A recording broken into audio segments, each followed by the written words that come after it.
Hey, this is Grandpa Gaming, and you're watching Behind the Alias. I slept in that mount, covered in hydraulic fluid, ears ringing every time them guns went off. It's just,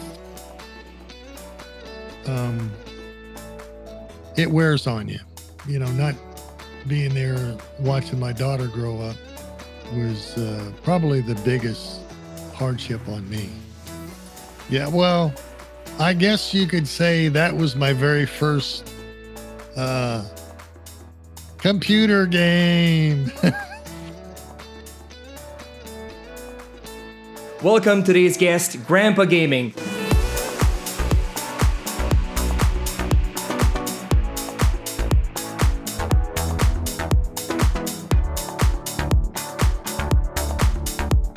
Thanks for joining me. I'm excited to have you. How are you today? Oh, glad to be here. Pretty good. Pretty good. Let's start by talking a little bit about what you do, which is obviously Twitch streaming, and that falls back to you gaming, right? How long have you been gaming for, and what was the first game you've ever gamed? 1976, Saturday, 8 o'clock in the morning.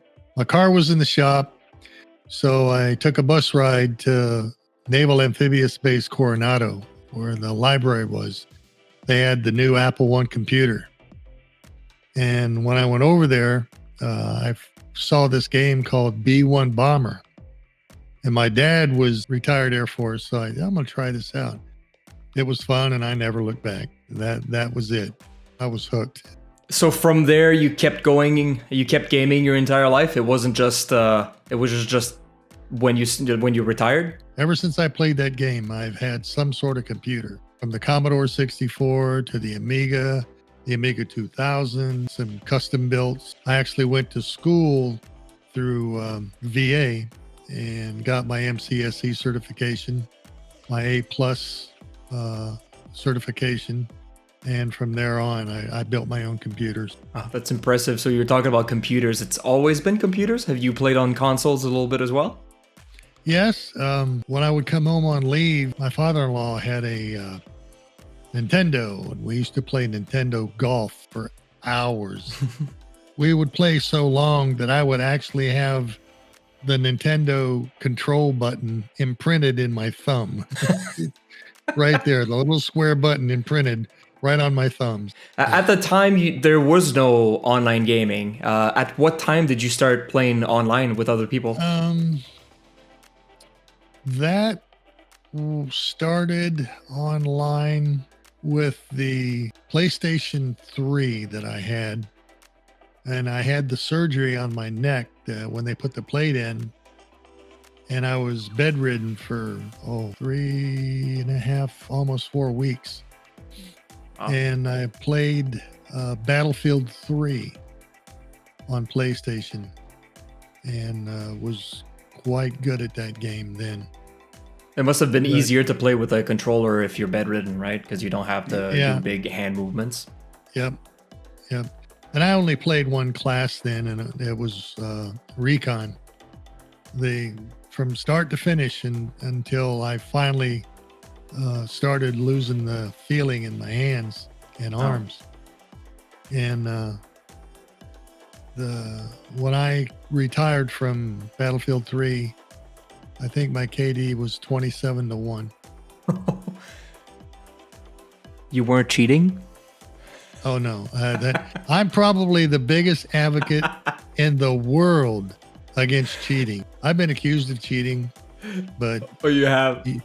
You can come and check this computer. It has no cheats on it whatsoever. Would you ever considering doing? You know how they have these big tournaments where you actually go places, so they're called LAN tournaments. Would you ever consider going to one of those? LAN tournaments and actually teaming up with pros.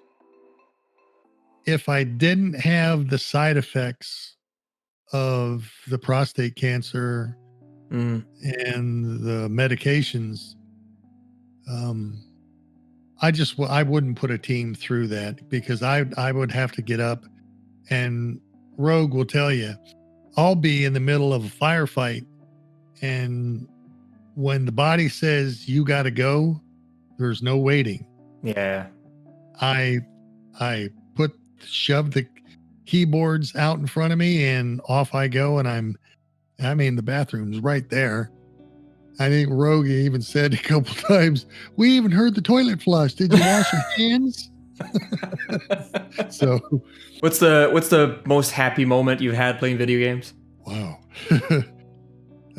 I would say the most happiest time is when I was notified one evening that I had become a Twitch partner. Was that a long grind? Was that a lot of work to get there? 2 years. 2 years, huh? Actually, October 31st of 2017, 4 days before I left to go to TwitchCon 2017. Oh, you've been to a TwitchCon? Mm-hmm. I got mauled several times there. I got to meet people from all over the world, China, Korea, Germany, England, Australia, Japan. I mean, the list went on. So you went there as a viewer, right? Or as a guest? I went there as a viewer. I didn't think anybody would know me. And there was one point, the very first day, I was walking through looking at some of the new systems that Dell was coming out with and some gaming chairs. And a gentleman grabbed my arm and I, whipped around and I said, "Can I help you?" And he held on real tight and he said, "He's over here." And then a huge crowd just closed in on me like fog. Must have felt nice. Yeah, it was eye-opening. I just didn't think that many people would know who I was. Have you watched Twitch streamers before you started streaming yourself? No, actually, my very first moderator, we were playing a game called Arcade, and he said, "Well, what kind of system do you have? Because you seem, I don't see any stuttering in your character at all." And I said, "Well, it's my custom build I built myself." He says, "Oh, well, you should stream." And we were on TeamSpeak, and I said, "What's that?" He goes, "With Twitch." And I said, "No, I don't know. What's that?"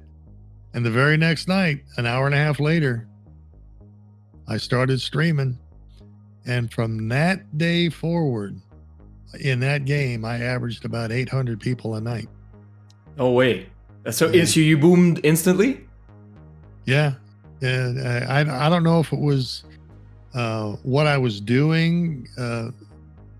Early on in that game, they had 472 underwater chests, and I mapped every one of them.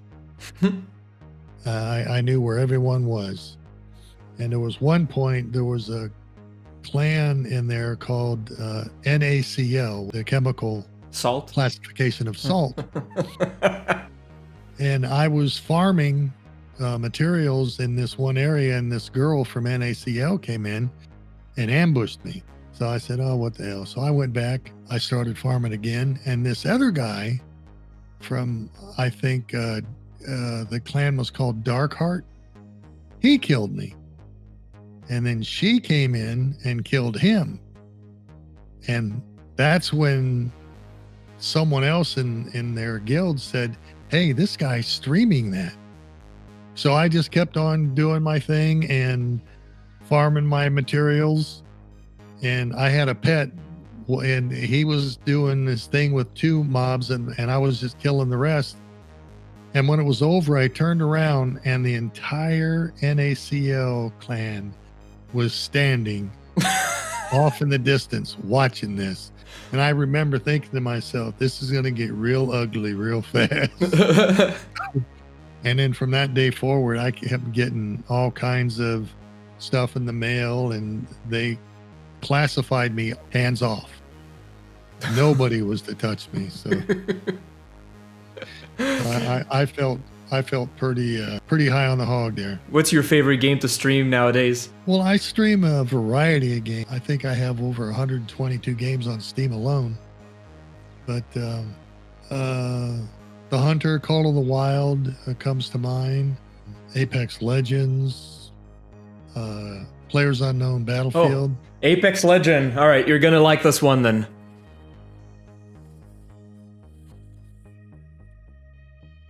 Can you see? Lord. Yeah, I can see. I'll just go a little closer. Wow. Yeah, That's hardcore. So I got Pathfinder over here. I got the care packet from PUBG. Yeah. I was a big battle royale fan. I don't know when you started playing battle royales. I know it's one of your big things, but I started playing battle royale in Arma 3.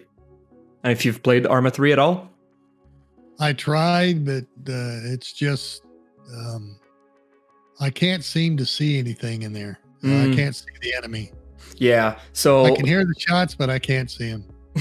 So the first, I think it might have been on Arma 2 actually, but the one that got the most popular as a battle royale was in Arma 3. It was a mode in Arma 3, and that's when we started playing battle royales, all my friends and I, and we really got into it. And then afterwards, the other games started falling off, just like H1Z1 and PUBG, and those became super popular, and that's the reason why all the battle royales blew up. But really, I feel like for me, battle royale is Arma 3, where it began. It's PUBG, because it's really resembling to that feeling that you got when you played Arma 3. It's not as good, but... And Apex. I love what Apex has done with the game. It feels completely different. You know, the mechanics are very fast-paced. I know some people don't like how long it takes to shoot someone down, but to me, Apex was a big change in how battle royales worked. And Pathfinder was the character I played first, and I just fell in love with the character. I fell in love with the quirks, you know, all the little things he says, you know, to troll people, and just the mechanics and all of that. And I must have spent a good 600 hours on Apex. I really liked it, and I that's why I got a tattoo. I had a hole to fill. I didn't know what to get, and I'm like, you know what? I'm getting Pathfinder and it's the skin with the little smiley face in his chest. Yeah. So I wanted to talk. That's obviously something I wanted to talk a little bit more about, what you did as a Navy diver, because I don't think it's something that's super known, I guess. Now, Navy divers are sort of like a bosun's mate, which I was. I was a bosun's mate. What, sorry? A bosun's mate. I don't know what that means. It's a deckhand, you know. You take care of the lines, the mooring, you stand your watches on the bridge and whatnot.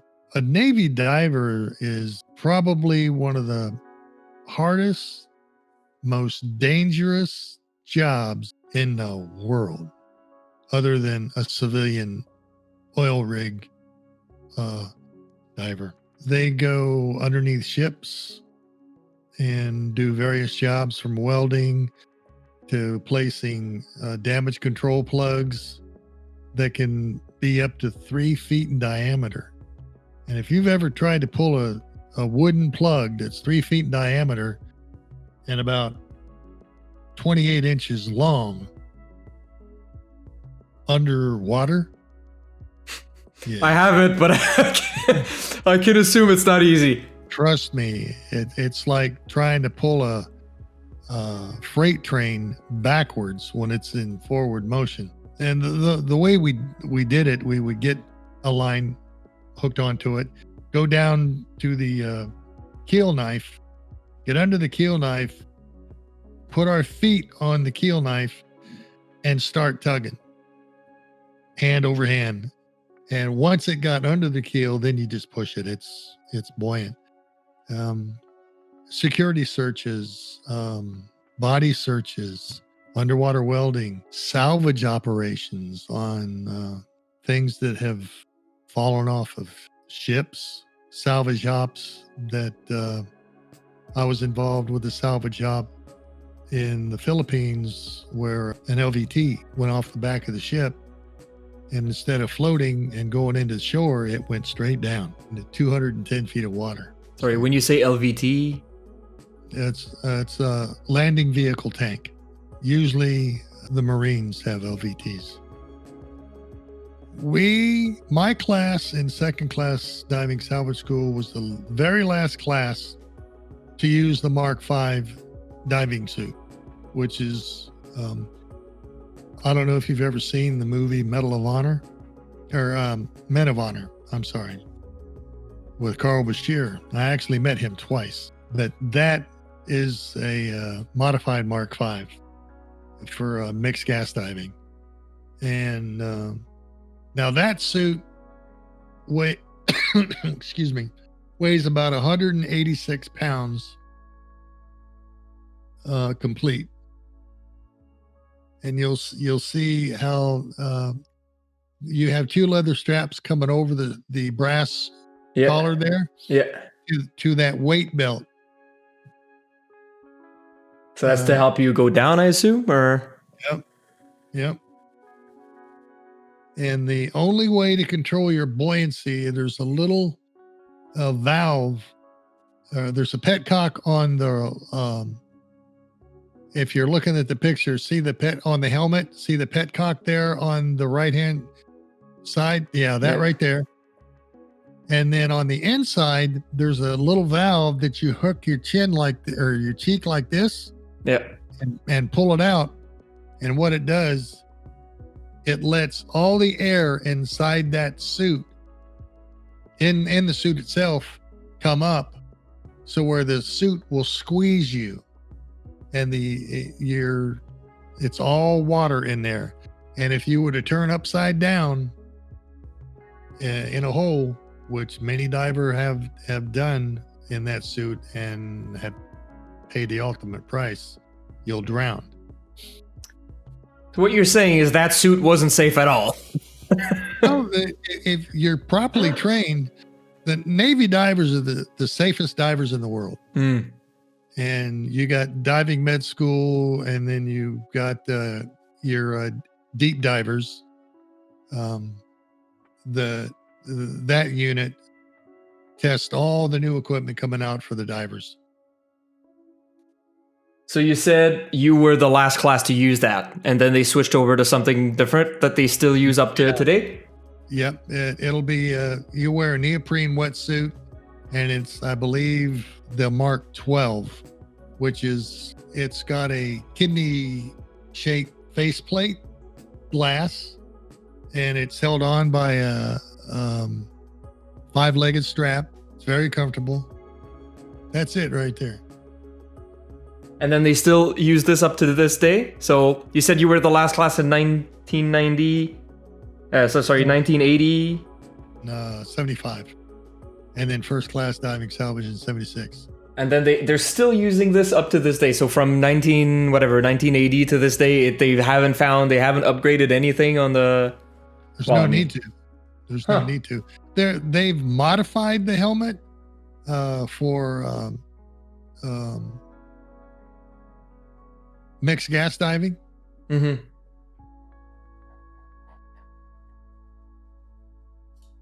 That's actually cool. And in terms of, so you said you went down for multiple different reasons. So repairing, whatever it is. I assume the scanners are probably better nowadays. I assume back then there's something going on. You must not really know what's going on. You need to go down there and find out what's wrong before you can address it. Correct. It's called a security sweep or hull search. And what you do is you actually go weld by weld down from bow to stern and then come back. And it could take up to like 3-4 hours to get it done.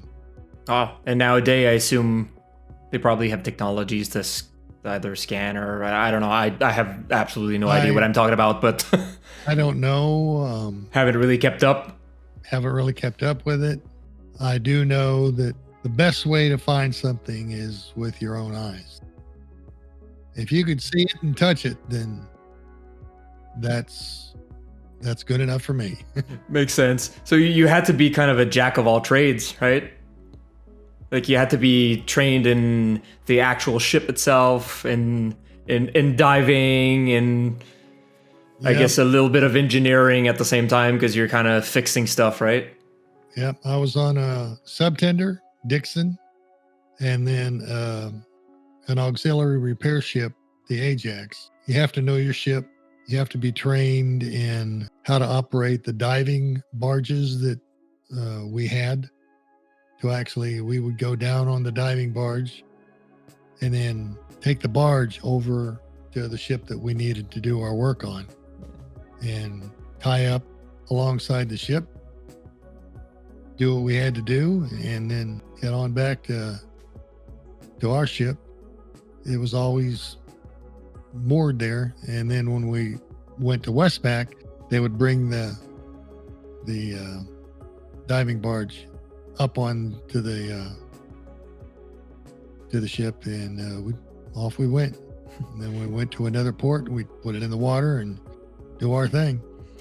You talked about a mission in the Philippines. That means that you travel quite a bit. Obviously, you're on the ship. What's on average? How long were you gone for? Well, I reported aboard the Ranger, and I was on board. I was attached to the Ranger for all of an hour and a half, and they transferred me to the Philippines, where I was attached to the Armed Forces Police there in the Philippines.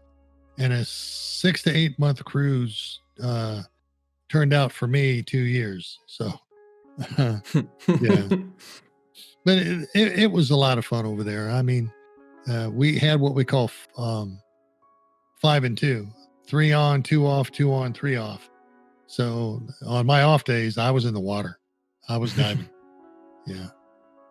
So you were basically paid to travel and explore the waters. You had a good time, right? Oh, I had a great time. I had a great time.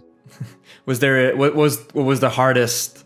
What was the biggest hardship during that time? Being away from my daughter. The Navy has a very high divorce rate because you're gone from 6 months to over a year if they extend you in a war zone. You know, not being there watching my daughter grow up was probably the biggest hardship on me. I mean, it's and not just me. I mean, the crews of all the ships that I've been on, when they came back from a Westpac, I mean, the pier would be lined from one end to the other with family members waiting for their loved ones to come back. And that brings a smile to your face when you see that for the first time.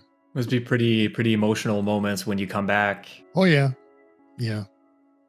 Even my very first ship, the Oklahoma City, she was home ported in Yokosuka, Japan. And when we would come in, I mean, the admiral would have his band down there playing, and people lined up waiting for their loved ones to come off. And yeah, it was. Those were heartfelt, warm moments for me. For a military that have been abroad, that are abroad right now, that are in combat zones, that are in support of combat zones. Me being in a combat zone, although it was off the shore or the coast of Vietnam, we were still in combat. I was a gunner in a 5-inch 38 mount, and there were times that I slept in that mount, covered in hydraulic fluid, ears ringing every time them guns went off. It's just it wears on you. And the term PTSD comes to mind. And the only thing I have to say to the people that are suffering from that syndrome is seek help. Don't push your family away. Your family is your biggest support pillar that you have. Don't turn your back on them. Let them help you. And you will get better. So, thank you for your service. All right, that's it for the Alias. Join us tomorrow at 7 as we discuss one of the first computer game that has been played, and it was played overseas, and the results were mailed.